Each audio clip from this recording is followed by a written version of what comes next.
Welcome aboard the Athletics Can't Wait Jets podcast, your nonstop shop for all things Jets with Tim McMaster, Zach Rosenblatt, and Marissa Dunn. Can't wait! We are on the eve of August, which means things are getting real at NFL training camps, including the Jets, where after a successful first week for the offense has struggled today. I'm just trying to annoy people here off the top, Zach. That's what I'm going with there. We're going to talk about who's looked good, who hasn't looked good. Aaron Rodgers spoke today for a while to the media. We'll talk about a lot of the things he had to say because it relates, obviously, directly to what is going on at camp. Thank you for joining us on the Can't Wait podcast. I'm Tim McMaster, along with Zack Rosenblatt, our Jets reporter at The Athletic. Marissa Dunn, not with us again today.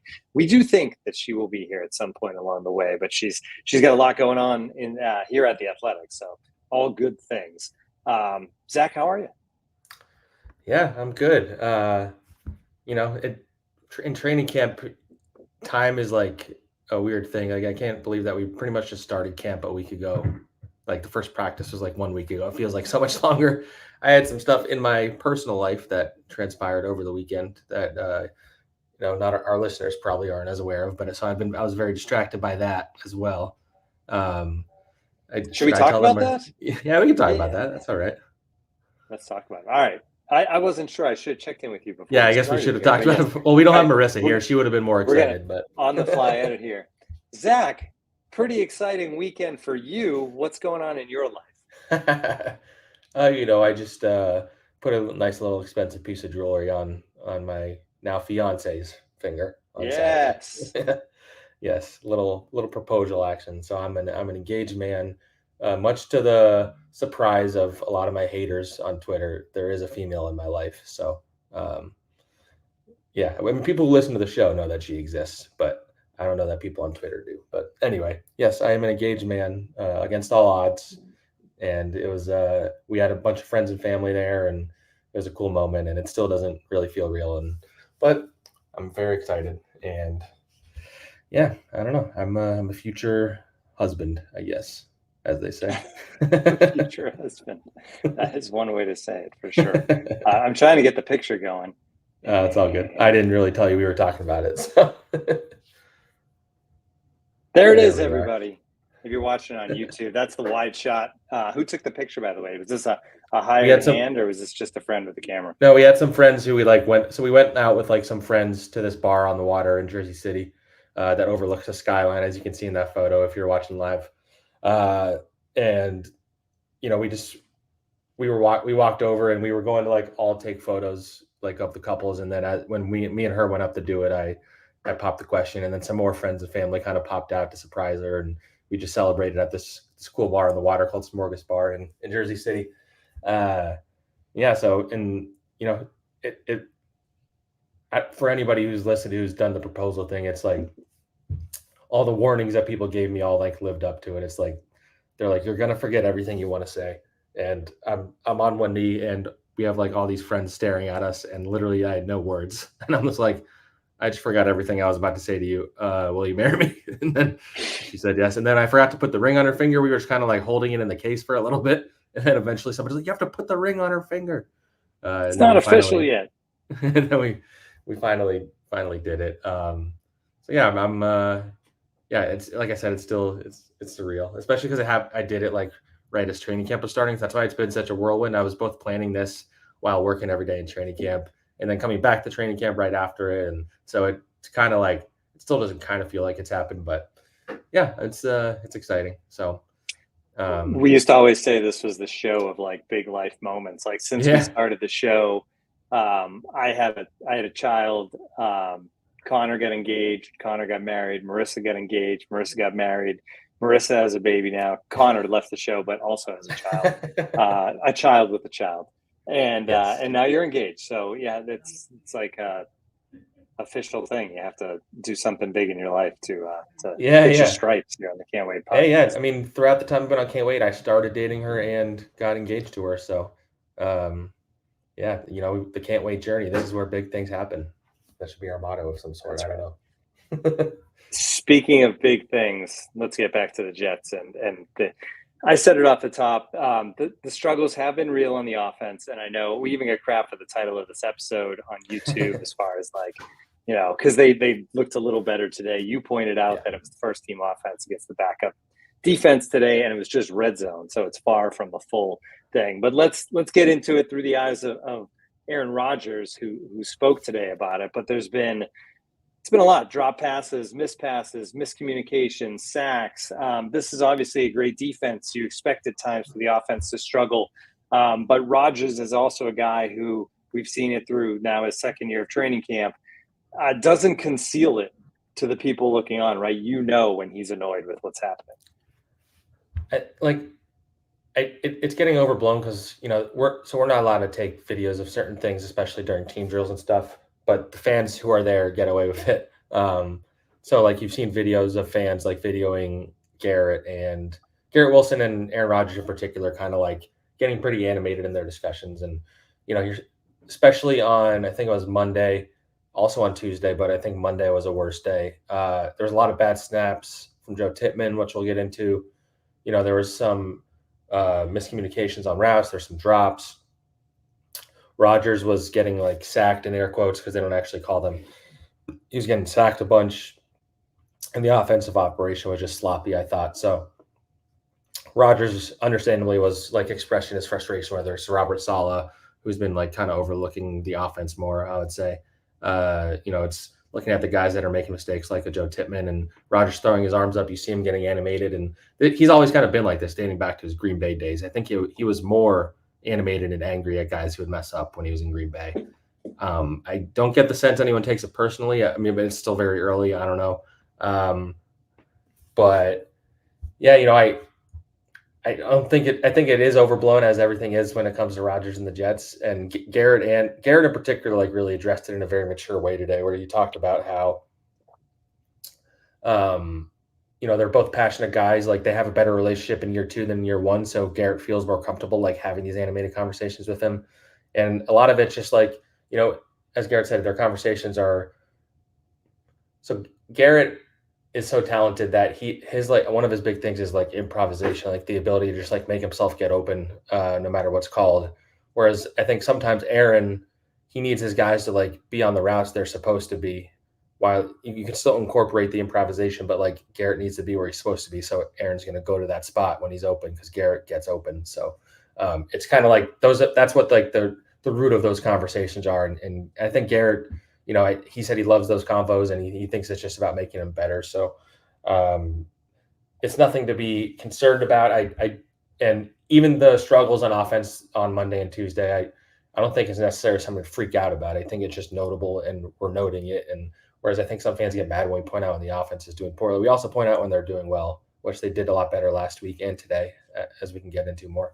But yeah, I think the bigger concern is the Joe Tippman part, more than the like Garrett Wilson blowups, just because this is Joe's second year and the snaps have been pretty consistently bad throughout camp, and it's not saying Joe will ever not get over it. Maybe he needs to get into a game and he'll feel better, but yeah, it's a little bit of a concern. He might have a case of the yips like at the moment where he just can't get it right. I don't think that's an indication of what's going to happen. I think he's very talented. Roger said, today, he said Joe Tippman's he has an not Hall of Fame. He has all pro talent. And so like, if I'm going to get on his ass, like he's going to be okay with it. Like I'm not worried about him taking it. He said we hug at the beginning of every practice still. He's okay with me getting mad at him.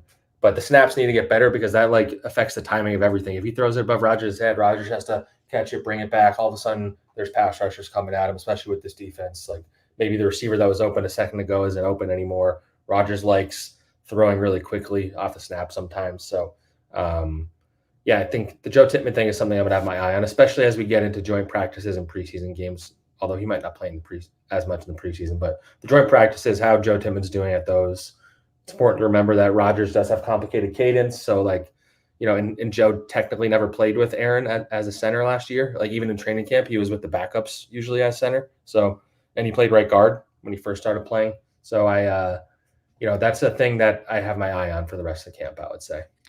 The yips, we were actually just talking about Simone Biles before we got on this, and like these things that you can relate to, like, to be a mental thing, right? Like they call it the twisties that gymnasts get, where they get up in the air and for whatever reason, even though they've been doing this for like their entire life at a high level, like get in your head and you get all messed up. And like you said, the yips, you think of Chuck Knobloch, right? With the Yankees, second baseman. He's played baseball his entire life. He's been an all-star player. Yeah. He gets to the Yankees and suddenly he literally can't throw to first base from second base. There's been catchers who can't throw it back to the pitcher suddenly. I mean, it's real. And I wonder if it's gotten to that point where Tippman maybe needs like a sports psychologist too, right? Like, I don't know if it's there yet. It could be just like, he's just snapping bad. He'll be fine. But like, you worry that like maybe at some point you need him to actually talk to somebody to get to the root of this and like, hey, what's going on? Yeah. Again, I don't think it's reached that point yet, but I think that is like, it is snapping. There is a thing as like a center getting in his head with his snaps, especially because in this offense with Aaron Rodgers, everything they asked Joe to do, like he has responsibilities beyond just snapping the ball. He has to block. He has to call protections. There's a lot of stuff he has to do in the running game on top of going out and blocking and running down the field. We're getting a lot of congrats in the comments. Thank you guys. I do appreciate it. I don't love talking about myself, so it does make me uncomfortable a little bit sometimes, but I appreciate all the compliments. But yeah, I'm not worried about Joe Tippman yet, but yeah, this is something that if we start seeing it in the games, that's when it's going to be concerned. Or if it doesn't get better in practice, I mean, it's going to be fair to be concerned. So, they have a day off tomorrow. They go back at it Friday, Saturday, another day off Sunday. So there's a lot of time for him to rest his mind and relax a little bit and, work out on his own or whatever it is. Talk to Aaron, whatever he needs to do to relax. I think they should go. They should go golfing together. There you go.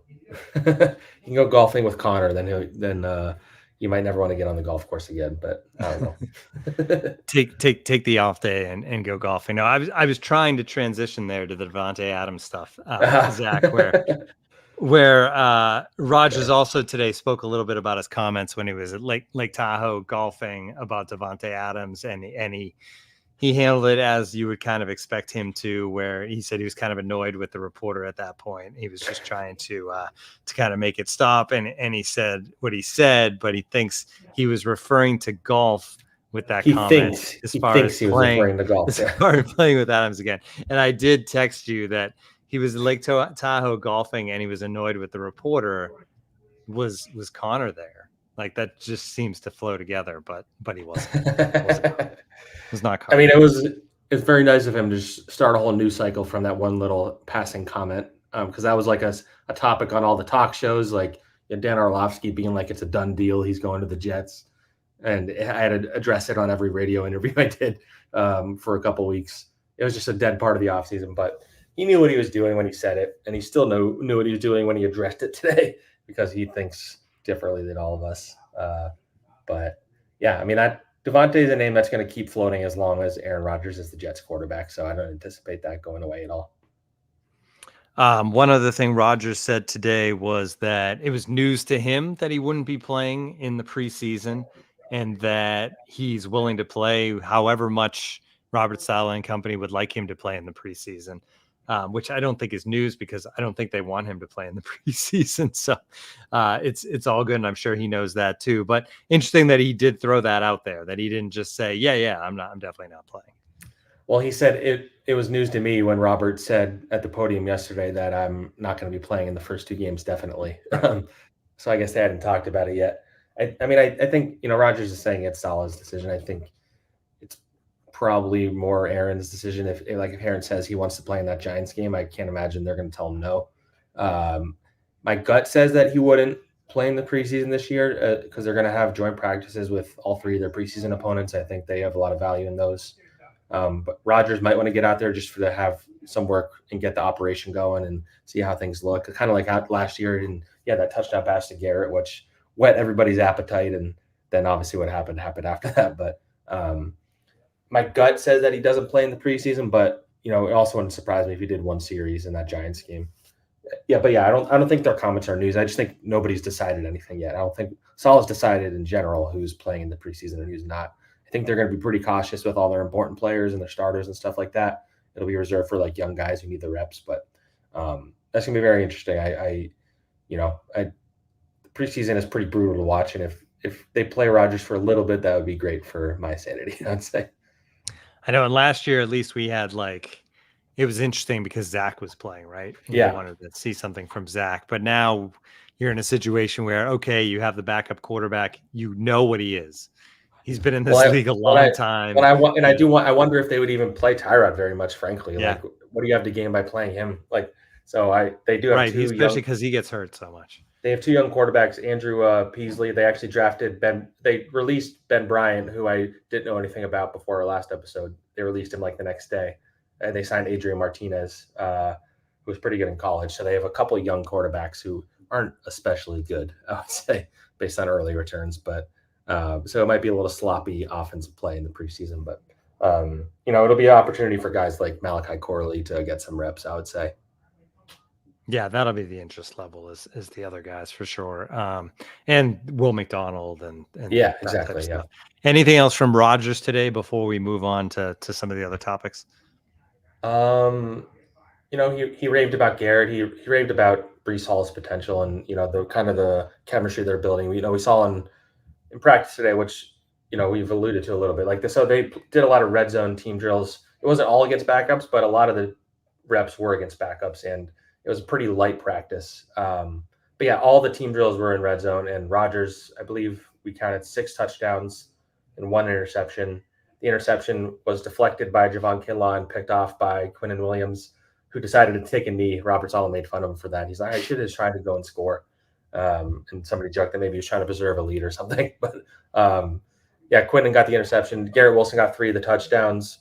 Malachi, who had a great practice, they featured him quite a bit because a lot of guys are banged up right now, which we can get into. He had a touchdown, and Breece had 2. Breece was catching some nice balls down the field today. He looks like I think they know to get him more involved in the passing game from week 1 this year, as opposed to when Nate Hackett discovered it in week 9 last year.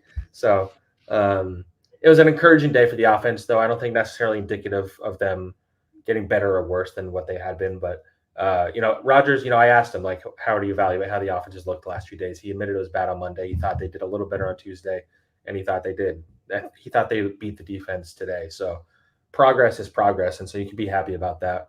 I think a day off will be good for everybody.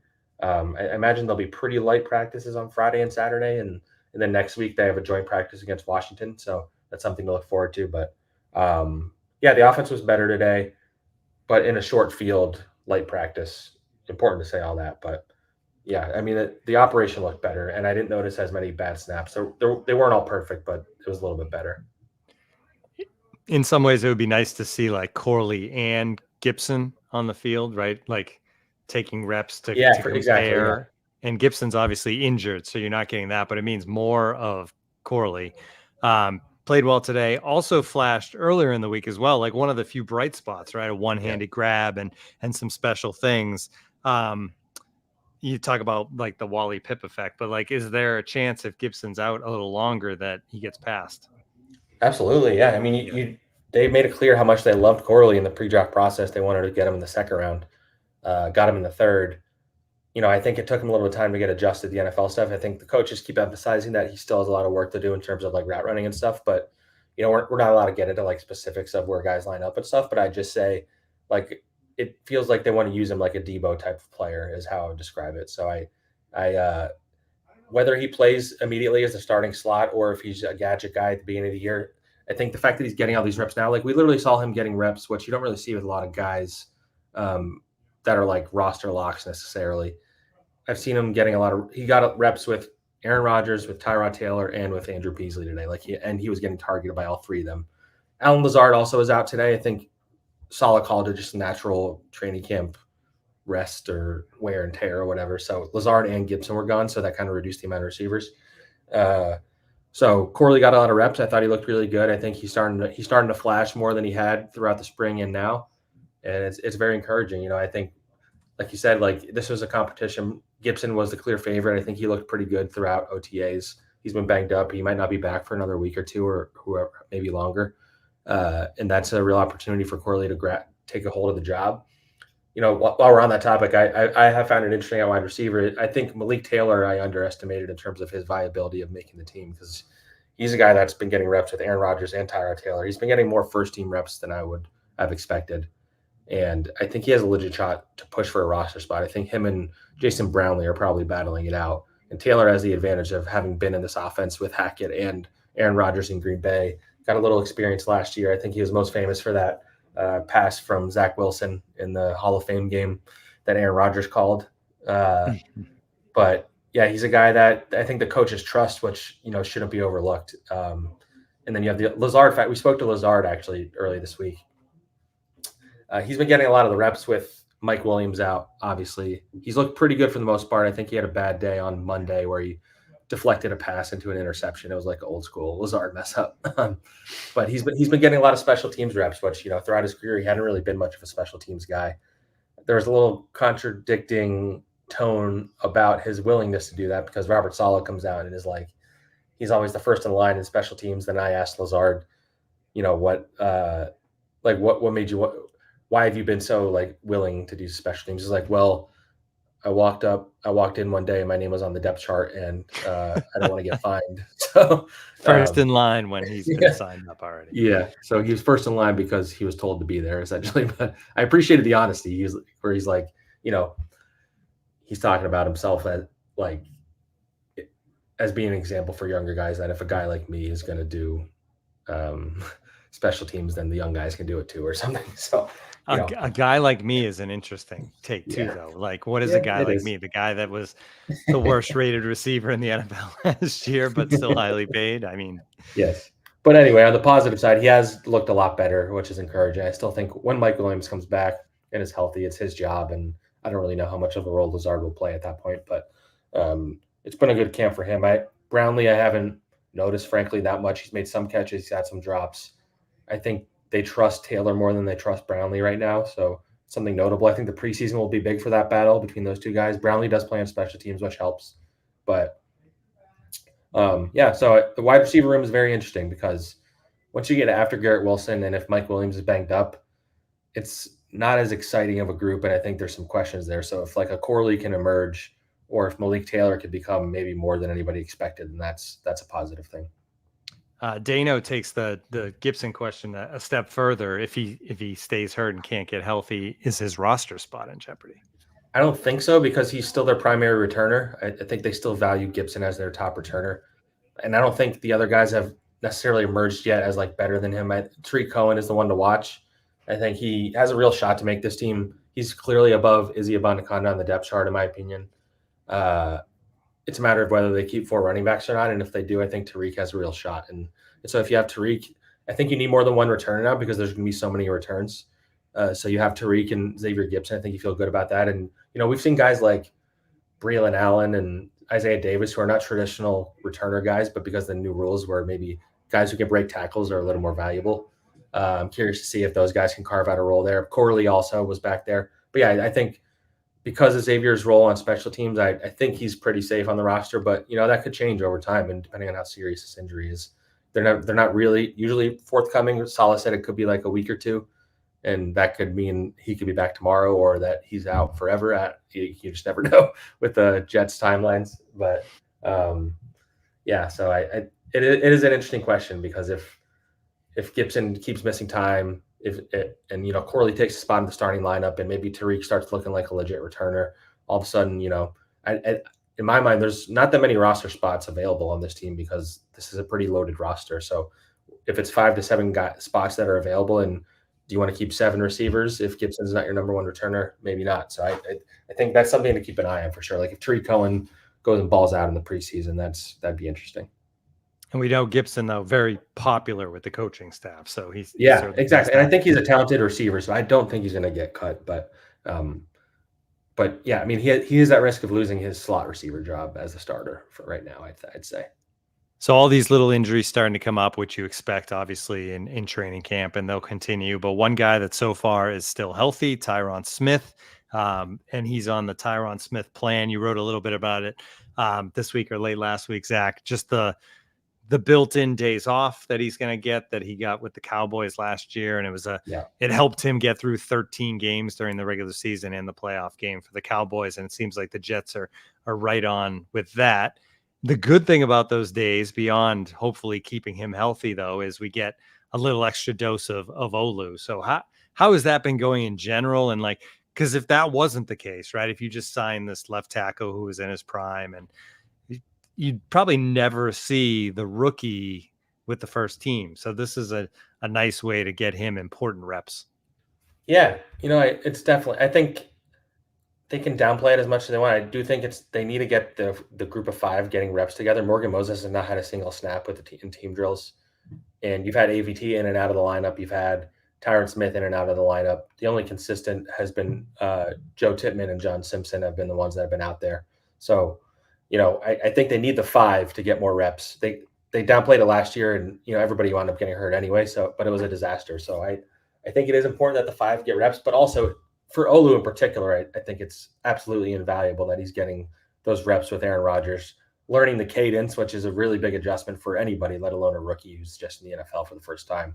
And they're keeping him at left tackle exclusively, which is notable because Morgan Moses has not practiced, like I said. So, I think Olu, I think he's gotten better as time has gone on, which is crucial. I think the fact that if you're showing improvement in that way, that's good. He hasn't gone against Hassan Reddick, obviously, whereas he probably would be going against Hassan Reddick a little more. It's been more Will McDonald and Michael Clemens, which, I think both have their challenges, but I don't think they're quite Hassan Reddick. So I think if you got to start getting some reps against him, I think that would be interesting. But yeah, I think this is going to be huge. Especially the preseason is going to be even bigger, even though Rodgers isn't in there, but just him getting those game reps, at the beginning of the game and getting starting reps. And because at some point I would imagine he starts this year. I don't know how early or whatever, but based on history, like Tyron Smith won't play 17 games. So if you can go into the season feeling better about Olu blocking NFL defensive ends, I think that would be good. One more note on the offense, unless you have something that I'm missing, but Jeremy Ruckert seems to be progressing in year 3. Obviously, it's been I think kind of a slow go. He was a project from day one, but the injuries early on made that even more of a process to getting him to where he's going to be like a real contributor. Yeah, he's impressed me. I think when they drafted him, they spoke about him privately as a developmental guy that they thought, maybe he's not a high impact player in year 1. Maybe he starts playing a little more in year 2. And then by year 3, we think he's a really good tight end in the NFL. And I think that's the trajectory it feels like he's on. He still has to prove it on the field and produce. Like, he was a 3rd round pick. It's time to, prove that they made the right decision in drafting you. But he has some athleticism. I think he's a really good combo blocker and receiver, and, he can move a little bit. And so I think he catches most of the balls thrown to him. And I think you're seeing why they didn't invest in the tight end position this offseason ultimately, because I think Conklin's going to have a huge year with Aaron Rodgers at quarterback, but I think they also trust Rucker quite a bit. I'm curious to see what they do with the 3rd tight end spot. They just signed a veteran, Anthony Ferkser, yesterday. He played with the Titans for like 5 years. So that's a guy that maybe could be some depth. But yeah, Rucker, he's going to have a role on this team. I think they're going to run some 12 personnel because they want to be a running team. And Rodgers is really good with tight ends. So yeah, Rucker he's been a standout in camp for sure. As has Conklin, I should say. Like, he kind of flies under the radar at this point, but he's been very, very good as well. All right, it's in the chat, so I'll bring it up now because we were going to get to it at some point. But any updates, news, anything on the Hassan Reddick situation? Yeah, I know there was a report that it was close on, I think that was like Sunday or Monday, that they were getting closer. From my understanding, how are they getting closer if the Jets won't negotiate until he reports to camp, Zach?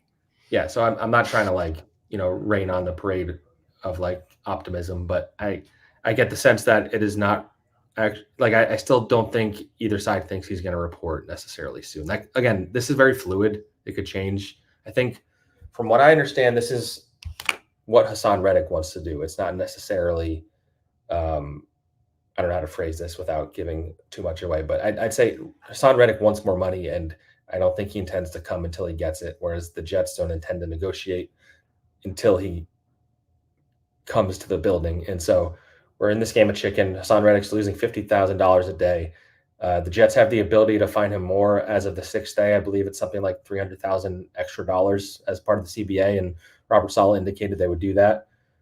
that's a lot of money. He already forfeited $250,000 workout bonus in the spring.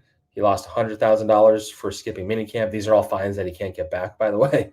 Like, it's mandatory. Like, they could always, whatever restructure they do with him, they could just tack on whatever he just lost. But, he's forfeiting a lot of money. And so the fact that there's been no wind about him actually coming back yet is a little bit concerning. And it does feel like this is going to drag out. And they're downplaying it, and Salah's not really talked about it much. And Dan Bonner says it's up to about $1 million. Yeah, it's like something. If you include the workout bonus that he forfeited, he's pretty much forfeited almost $1 million. Like, and in the realm of NFL, maybe $1 million doesn't seem like a lot, but $1 million is a lot of money to just throw down the toilet because you're unhappy. So it's I think you've seen a unique thing this offseason where you've seen a lot of guys who are holding in, or they're reporting but not practicing until they get a new deal. It worked for Tua and Jordan Love. I think Trent Williams is the other one who hasn't actually shown up. I believe CeeDee Lamb maybe hasn't either. So there's a lot of holdouts, but yeah, Reddick, I don't know. It's gotten pretty ugly. He hasn't really spent any time with his teammates. Like, he's pretty much going to be walking in the door as a new teammate to all these guys. And it doesn't seem like he's talked with his teammates at all. The coaches have kind of indicated they've talked to him. They've tried to focus on the guys that are here, but it's just a weird, awkward situation. And I don't have a good read on when it might end. I'm going to be off this weekend for a friend's wedding. And so I'm definitely jinxing it into happening, I would say. Connor will also be there, as will another Jets reporter, because it's a former Jets reporter getting married, Matt Stipolkowski. He doesn't do Jets writing anymore, but we're all going to be at that wedding in Rhode Island. So we all fully anticipate this, resolving.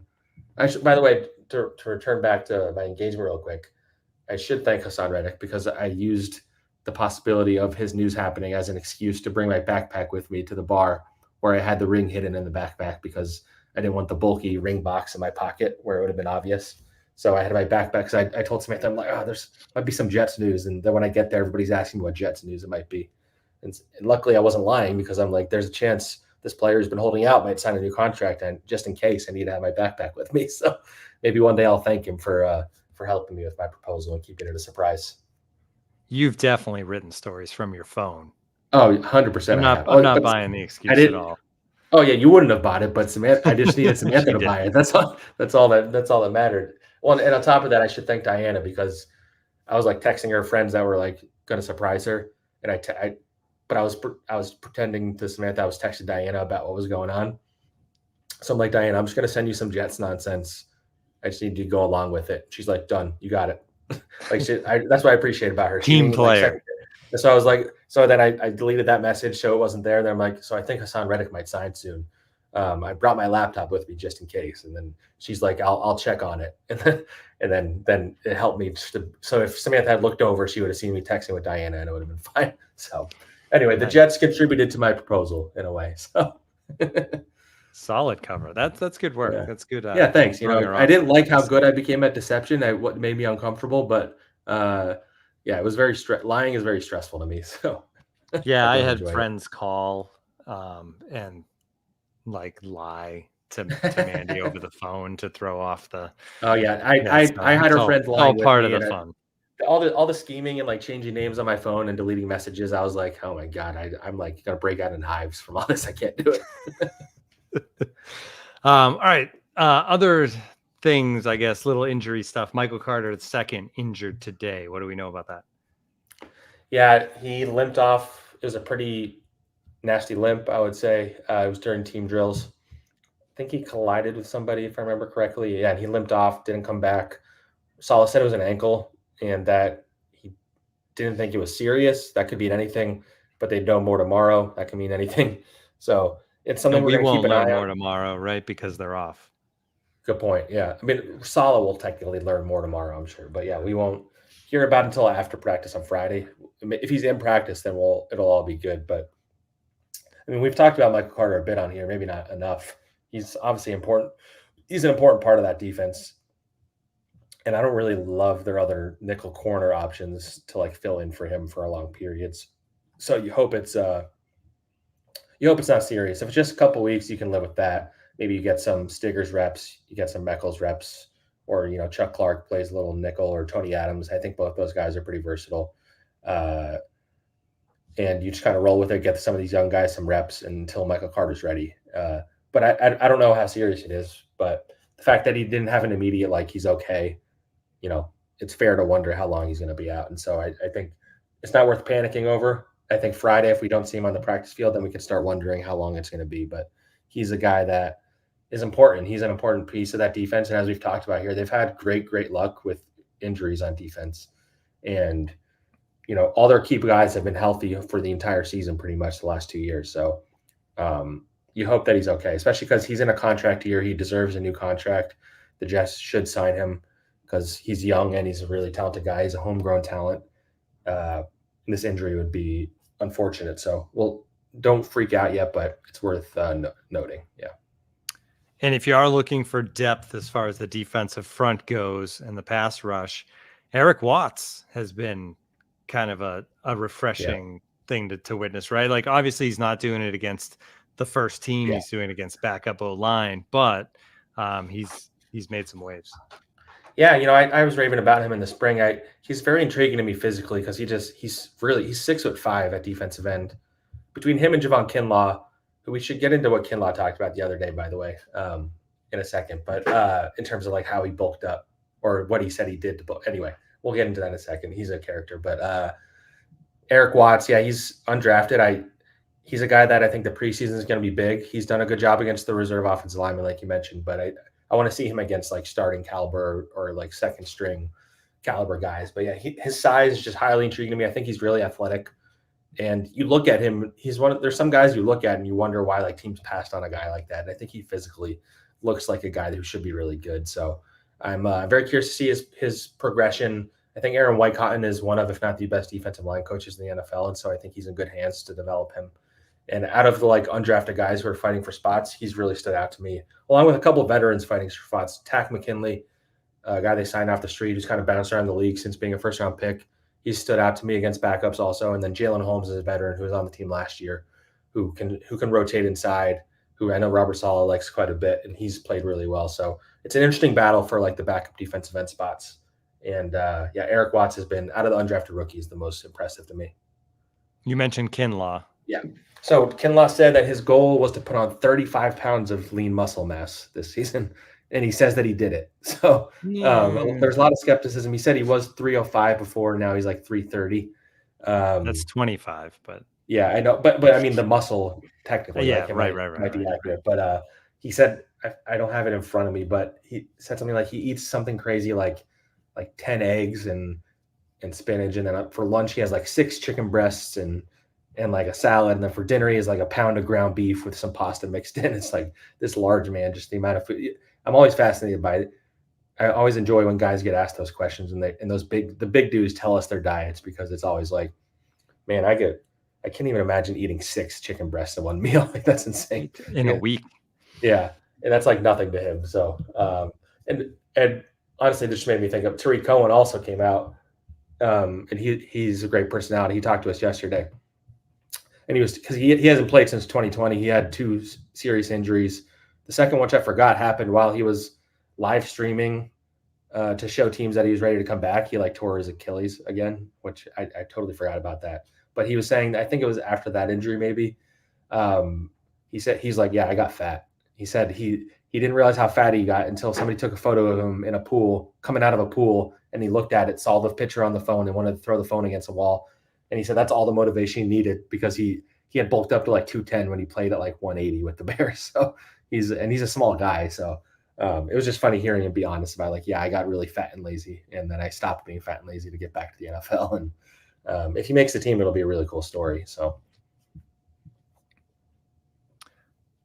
What else? Will McDonald is one more on the defensive front that Saleh talked about him today, said he has gotten a lot stronger. And we talked pretty much exclusively about Will McDonald, the pass rusher, but Saleh talked about Will McDonald against the run, which was interesting. Yeah, I think there still is a lot of work to be done there. I think that what I would say is with Hassan Reddick out, I would say it's maybe more of a competition between Clemens and Will McDonald than I would have expected, like without getting into specifics about who's getting reps with first and second team and stuff like that. I would say that has been interesting to me, that those 2 guys have been a little closer together in terms of who's getting those reps than I would have expected. So it's something to keep an eye on. I think Will McDonald, his athleticism just kind of naturally allows him to be a good pass rusher sometimes. The thing that Saleh had been emphasizing throughout camp is that he needs to be better about winning with power as opposed to just trying to get around guys and like using his athleticism in the right ways. I don't think he bulked up maybe quite like everybody expected. That's not he says he's gotten a lot stronger, which is good. I think he's still around the same weight. I think you would have liked to him because he's only like 239 or 235, which is really small for a defensive end. And so I think you would like him to bulk up, frankly. But at this point, I don't know if that's going to happen because you're in training camp. So you have to work with what you have. And, maybe he becomes the Bryce Huff this year and he's exclusively a pass rusher. They believe in his ability to become a better run stopper, but until he gets bigger and stronger, in my mind, I don't see it. But and maybe that's why Michael Clemens has been getting more work. But yeah, I'm definitely not down on Will McDonald. I do think he still has a lot of work to do. The talent is clearly there. He wins battles, especially with the offensive linemen who are not as, ready to block against him, like Olu or Carter Warren. I think he does a really good job with those guys. But when he's going against someone like Tyron Smith, it's a little bit harder to just use your spin move and get around him. So, he talked to us today too, and he talked about how one thing he worked on this offseason beyond the strength stuff was his get off, because he thought that his get off was bad last year and that, he wasn't really looking at the football and, basing his timing on the football as much as he should. And so I think that's encouraging. If he can, Bryce Huff has the best get off in the NFL, arguably, or at least one of the top 5 best get offs. And so I would watch a lot of Bryce Huff tape if I was him. And I'm sure he learned a lot from him last year. But if he can get better and just become like just a force in the, you throw him in on 3rd down and he gets a sack, I think that would be huge. All right. I think that's it for this week. Next week, excitement. There's another team that's going to be on the field. Yeah. So we look forward to checking back in on that. We mentioned that news was coming. It's still coming, but nothing to report at this point. Anything else, Zach, from this week at camp that we haven't hit? I'm sure there's something I'm forgetting. Somebody did mention they should sign Connor McGovern. I'm honestly surprised they haven't yet at this point, frankly. I think Wes Schweitzer is really the only other center they can trust right now, and he's more of a guard, in my opinion. So if Connor McGovern's healthy, I would bring him back. But yeah, I don't think I have anything else on my mind right now. They do have the day off tomorrow, and yeah, I mean, nothing worth panicking about yet. I think the defense looks great. I think there's been some flashes from the offense, some concerns from the offense, but I need to see this offensive line all together. That's like my biggest thing going forward. Like until I see all 5 of those guys playing together, I'm going to be a little bit concerned about the offensive line, but right now it's too early to get concerned about anything, I would say. All right. Thanks to everybody for joining us live or checking out the podcast after the fact. We will talk to everybody again sometime next week.